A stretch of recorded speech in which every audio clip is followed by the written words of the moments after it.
Estou impressionado como todos os palestrantes que não se conheciam, não combinaram a apresentação, estão falando coisas muito semelhantes. Inclusive, o que eu vou falar agora. O que eu vou falar, eu dividi minha apresentação, na verdade, em três temas. Um, falar da questão do mercado popular do ponto de vista de políticas públicas. Outro, do ponto de vista de consumo, que é uma pesquisa que eu fiz em 2003, 2004, não publiquei. Eu vou explicar por quê, que eu apresentei ela nos Estados Unidos, eu fui muito criticado, porque eu falava justamente da classe C, e, na realidade, os pequenos e médios supermercados e os americanos não concordavam, não acreditavam que aquilo era possível. E aí eu não publiquei a pesquisa, vou publicar agora. E um pouco agora vou falar também do lado da produção. Parte do mercado popular está levando o crescimento de cidades que a gente nem conhece o nome, são verdadeiras cidades, polos industriais. Isso tem impacto muito grande em redução de pobreza. Então, acho que eu vou falar exatamente dos três pontos. Começando... Começando, exatamente esse ponto. Política pública, a gente tem um marco que vem desde a Constituição, que é o seguinte: a gente tem aumento das transferências de renda pós-Constituição, a gente tem redução de inflação e aumento real do salário mínimo. E a gente tem a parte do consumo popular, que eu vou falar justamente da parte de varejo, que é a concentração e pulverização do mercado de varejo, que está ligado muito ao crescimento do mercado de consumo popular. E a gente tem a produção popular. Então, esses são esses três pontos que eu vou desenvolver, e vou até complementar muito do que o doutor Mário falou, que eu visitei a Nestlé umas 3 vezes. Então, conversando com vendedores da Nestlé, com o pessoal com a diretoria de marketing, etc., porque eu não entendia, eu olhava para a Nestlé e para mim, isso daqui é a empresa de alimentos mais eficiente do mundo. Por que é que eles estão com dificuldade de vender no Nordeste? Eu fui no Nordeste e conversei com os concorrentes da Nestlé, conversei inclusive também com o pessoal do supermercado. Eu vou mais ou menos explicar tudo isso aqui. Primeiro, do ponto de vista de transferência de renda, isso é uma tabela que vai de 91 a 2005, que mostra o crescimento do gasto do setor público não financeiro. A gente vê claramente que o que cresce mais é o INSS. Nesses outros tem tanto custeio quanto outras políticas sociais. A parte de LOAS, a parte de Bolsa Família, está tudo dentro do outros. Se eu abrisse os outros, como não dá tempo eu abrir aqui, a gente teria uma surpresa, que ao contrário da percepção que se tem, o custeio do governo federal com proporção do PIB, ele praticamente não cresce. Como também, se eu abro a parte de pessoal em relação ao PIB, gasto pessoal em relação ao PIB, se eu pego o pessoal ativo, praticamente não cresce, é quase uma linha. Então, ao contrário do que a gente pensa, que a gente tem um Estado que inchou, isso não é verdade. Na realidade, o Estado cresceu muito porque ele adotou mais políticas de transferência de renda, principalmente a aposentadoria e mais recente a parte de Bolsa Família, LOAS, etc. Se a gente for para frente, um período mais recente, 2001 a 2005, isso aí só são 3 contas que eu gosto de abrir como gasto social, que é benefício mensal do deficiente ou idoso, outros benefícios de natureza social, benefícios assistenciais, que é muito pouco, que é auxílio financeiro da pessoa física, que é Bolsa Família. Outros benefícios de natureza social está seguro-desemprego. Se a gente olha esse gráfico de 2001 a 2005 com proporção do PIB, passa de 0,7 para 1,4. Duplicou. É um crescimento muito grande. Isso é uma política de governo, e eu tenho uma grande discussão com meus amigos da academia, economistas, que além de ser uma política de governo, isso é uma política que é demandada pela sociedade. Tem uma teoria muito antiga da economia que se chama a teoria do eleitor mediano. Quem é o eleitor mediano? Para um partido político que ele ganha a eleição, ele tem que focar o eleitor mediano, que é aquele eleitor que divide o eleitorado ao meio. E se a gente vê quem é o eleitor mediano no Brasil, o eleitor mediano no Brasil é uma pessoa que o filho vai para a escola pública, ele usa saúde pública. Então, essa pessoa ele quer mais governo e não menos. Então, quer dizer, isso está mais ou menos refletido aí. Crescimento do salário mínimo real. Isso aí é um dado do IPEA, que está no IPEA Data. Se a gente pega o salário mínimo real em 95 até 2007, o crescimento recente foi muito maior, mas a política de recuperação do salário mínimo é uma coisa que começa em 95, tanto por causa dos reajustes maiores, quanto também pela estabilização da inflação. E é impressionante, praticamente duplica o valor do salário mínimo real. Então, isso bate um pouco com o que a professora Tânia falou, quer dizer, esse aumento brutal do salário mínimo, que é a base, para a política de transferência da Previdência, que a gente viu que aumentou bastante com proporção do PIB, e também para a política do mercado de trabalho, isso tem um impacto brutal no ganho de renda do mercado mais popular, da classe C. Aqui, pegando pela PNAD mais nova, 2001 a 2007, se eu pegar 50% dos domicílios de menor renda no Brasil, de 2001 a 2007, a renda média deles aumenta em 20%, enquanto dos 10% dos domicílios mais ricos, a renda média praticamente em 2007 é a mesma que era em 2001. Então, claramente, tudo isso explica um pouco a questão do crescimento da renda. Esses números eu vou passar porque os do Haroldo estão muito mais fiéis. Terminei a parte de política pública, Rita. Agora eu vou para a parte do consumo popular.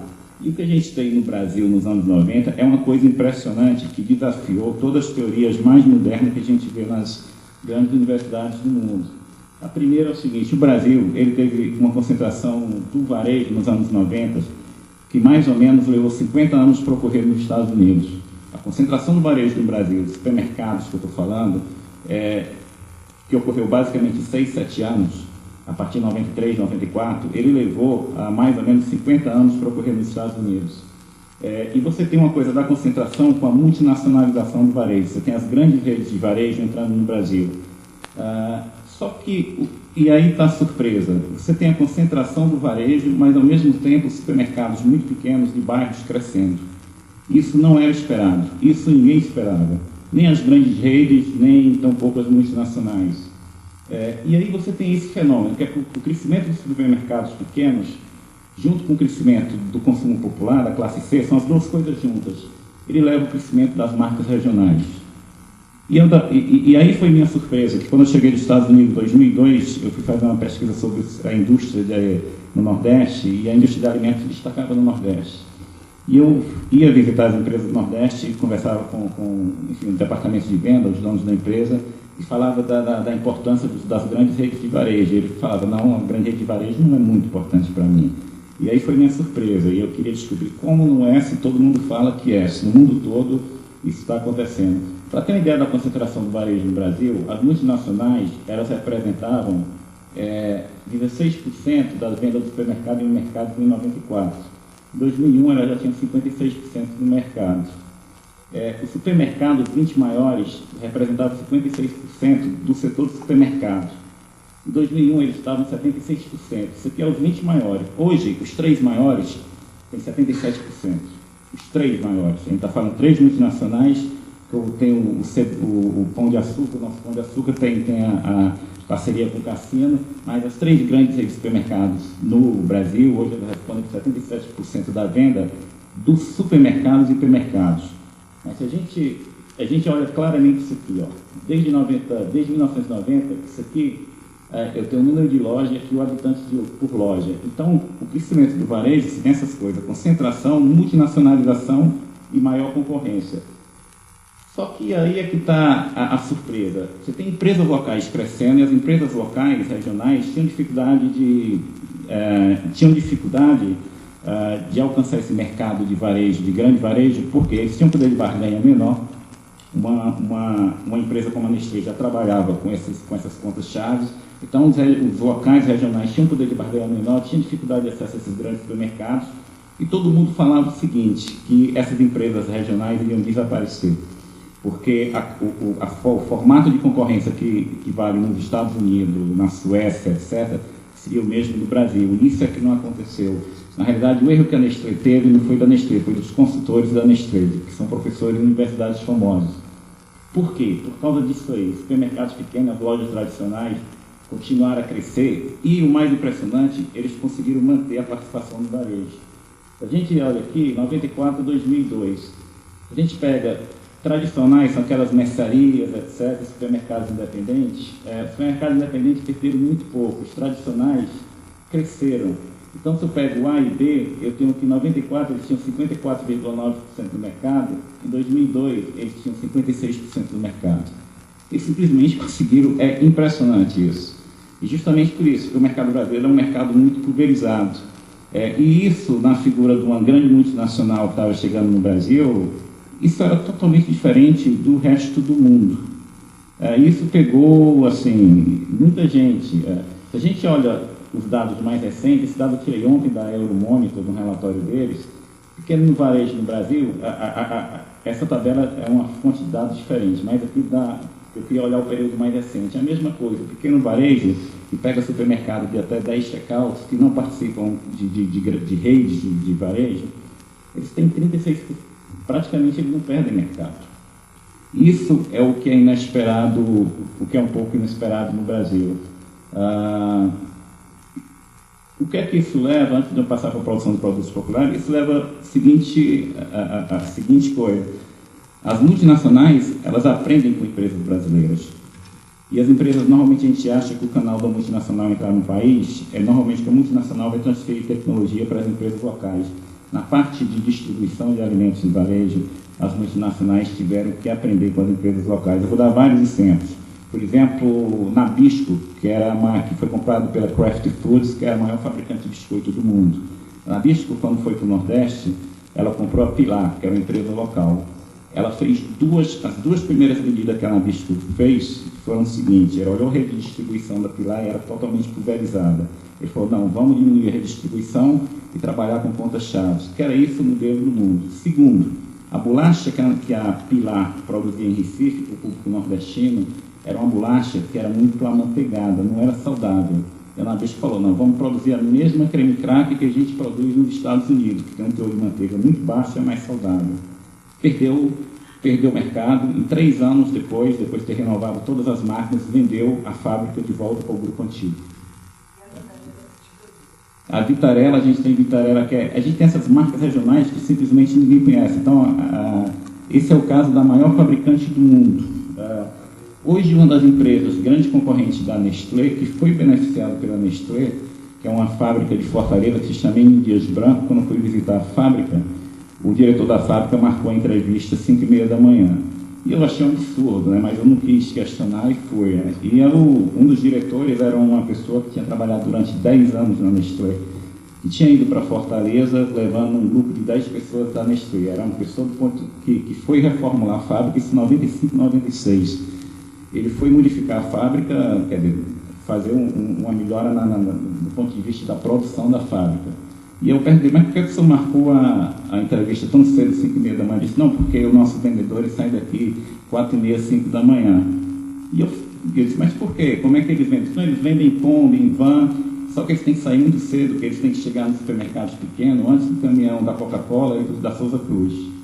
Então, era um sistema de distribuição que era totalmente, do ponto de vista da teoria, era totalmente ineficiente, porque você vê aquele bando de Kombi, bando de van, e que o motorista é o próprio vendedor, saindo para chegar no supermercado pequeno e também nas mercearias, que a gente chama. Mas esse sistema de distribuição, teoricamente ineficiente, levou ao Grupo N. Dias Branco a uma liderança de mercado norte e nordeste, e depois ele se capitalizou para comprar multinacionais. A Adria, a Isabela, a Saber, foram compradas pelo grupo N. Dias Branco, que eram empresas multinacionais que tinham sido compradas por um grupo argentino. Então a gente tem esse fenômeno do consumo popular na rede de varejo, que é muito clara, e a academia custou muito a descobrir isso. Passando agora para a produção popular. O que é que a gente tem de produção popular, e fazendo um pouco da relação com o que a professora Tânia falou também, a gente tem uma coisa muito clara: o emprego industrial no Brasil, se eu pego os dados da RAIS, de 95 a 2005, ele cresce muito mais em cidades pequenas e médias. Quando a gente falava de indústria nos anos 80, nos anos 70, a gente pensava logo em grandes cidades. De 95 para cá, a gente está falando de cidades pequenas e médias. Na realidade, 58% do crescimento do emprego industrial do Brasil, de 95 a 2005, ocorre em cidades com menos de 100 mil habitantes. Isso, para mim, é uma coisa impressionante. E a gente tem 3 padrões diferentes. Parte desse emprego é o fenômeno de São Paulo, que a indústria sai de São Paulo, mas ela caminha para o interior de São Paulo, ela não desaparece, ela sai da capital e vai para o interior. Isso é muito claro. Há 4 meses atrás eu tive de Jundiaí para conversar com produtores de frutas em Jundiaí e de alimentos que eles estavam com problema, porque como Jundiaí estava crescendo muito, pela chegada de empresas de São Paulo, o custo imobiliário estava crescendo bastante. Então, eles tinham que aumentar o valor agregado na produção das fazendas, senão seria mais vantajoso eles venderem as terras para construir resort, nova moradia para o público que está indo para Jundiaí. Mas, enfim, você tem esse movimento de São Paulo, você tem um outro movimento que é empresas indo para o interior atraído por incentivo fiscal. É um caso muito claro que a gente vê no Nordeste. Por exemplo, você tem uma cidade do interior do Ceará, Sobral, que tem um crescimento muito grande de emprego industrial, mas é em decorrência da chegada de uma grande empresa de calçado atraída por incentivo fiscal. E você tem um terceiro fenômeno, que é muito ligado ao mercado popular, que são aglomerações industriais que estão crescendo num ritmo impressionante em decorrência do aumento do consumo popular. Isso modifica cidades por completo. Isso que é interessante. Você tem um caso simples que eu gosto de mostrar, é o crescimento do emprego formal. De 2000 a 2005, o crescimento do emprego formal no Brasil, pelo dado da RAIS, é muito maior do que nos 15 anos anteriores. E o mais impressionante é que a velocidade do crescimento do emprego formal aumentou ainda mais depois de 2005. Então, isso é impressionante. Isso, grande parte disso, se a gente olhar só a indústria, porque aí está tudo, mas se a gente olhar só a indústria, está indo para o interior.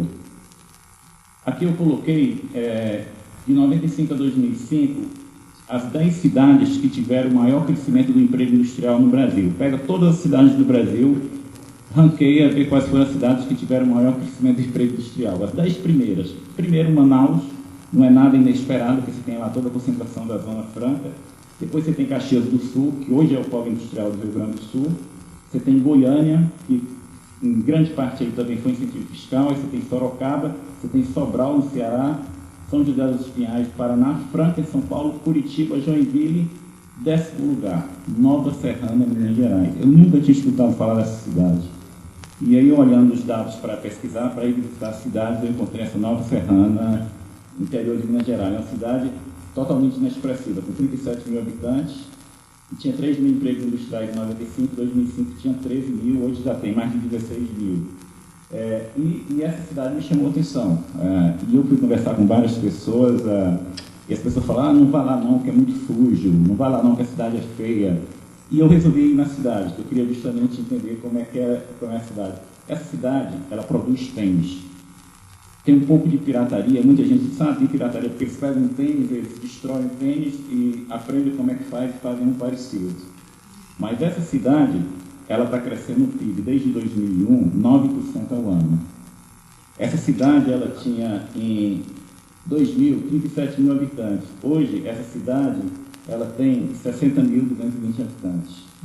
Bom, como é esse crescimento? Então, ela atraiu da região norte de Minas, que no mapa da professora Tânia está justamente como a região mais pobre de Minas, que está no polígono da Seca, que está sobre a área de influência da CIDEM, ela atraiu 20 mil trabalhadores. Por quê? Porque para a produção de calçado, você treina um trabalhador relativamente muito rápido. Então, o crescimento abrupto dessa cidade, que só produz calçado, tudo lá é calçado, teve um crescimento tão grande que atraiu mão de obra de fora, uma mão de obra que estava na região de Minas, que o governo nunca conseguiu trabalhar com aquele público, gerar emprego. E aí é impressionante, porque... E outra coisa impressionante, que 75% do emprego nessa cidade ocorre em empresas com até 100 empregados.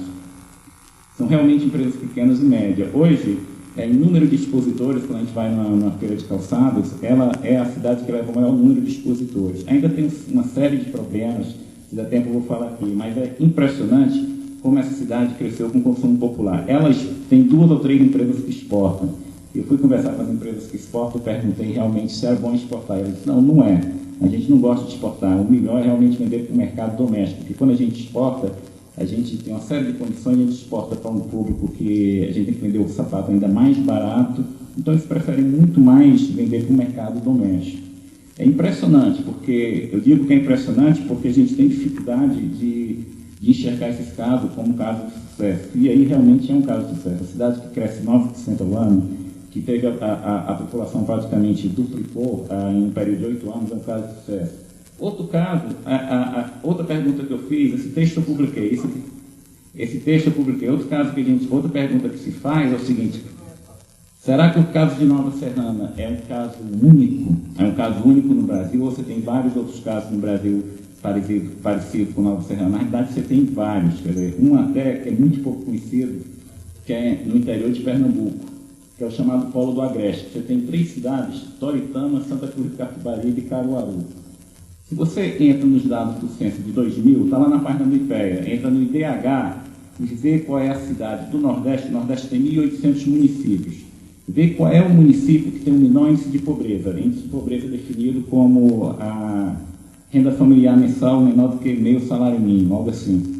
Primeiro lugar, Fernando de Noronha, mas Fernando de Noronha não conta. Segundo lugar, Toritama. Toritama produz 15% dos índices do Brasil, de acordo com o SEBRAE. O índice de pobreza lá praticamente muito pequeno. E nessa cidade tem um problema muito grande, que a informalidade ainda é muito grande, embora esteja diminuindo. Mas nessa cidade, você tem, por exemplo, um programa que é fascinante do Ministério Público, em conjunto com o governo estadual, para controlar a poluição. Então, quer dizer, o Ministério Público lá atuou junto com o governo estadual para tentar desenvolver uma tecnologia de reciclagem de água de tal forma que também diminuísse a poluição. Uma cidade que tinha um problema sério de poluição, que vinha não era nem de anos, de décadas, conseguiu resolver esse problema em 3 anos, com o apoio do Ministério Público. Então, você tem casos como esses que são fascinantes. Ainda tem também uma série de problemas lá, porque o grande problema, quando a gente fala de produção para o mercado popular, é um problema, mas também é um desafio, acho que muito mais simples do que a gente pensa em, sei lá, em reinventar a roda. Que é o seguinte, às vezes, nessa cidade, você tem, às vezes, um sistema de produção que é assim, as pessoas produzindo sem respeito às condições trabalhistas, etc. Mas o desafio é muito simples. Produzir e vender, esse pessoal já sabe. O que a gente tem que fazer é, mais ou menos, modificar essa situação para essa aqui. Não é reinventar a roda, isso está ao alcance do setor público. O problema é que só agora a gente está enxergando esses exemplos no interior. Basicamente, concluindo, os 3 fatos. Primeiro, o crescimento do mercado popular é um fato percebido do lado do consumo e da produção. A gente tem do lado do consumo empresas regionais que cresceram e se tornaram até líderes, competindo na rede de varejo, na parte de alimentos, por causa do boom do consumo popular. Da parte da produção, a gente tem verdadeiras cidades crescendo com foco em atender o mercado popular. Do lado do consumo, acho que esse é o ponto. Esse mercado ele exige um novo modelo de negócio, que é exatamente isso que a Nestlé está fazendo e que falou aqui.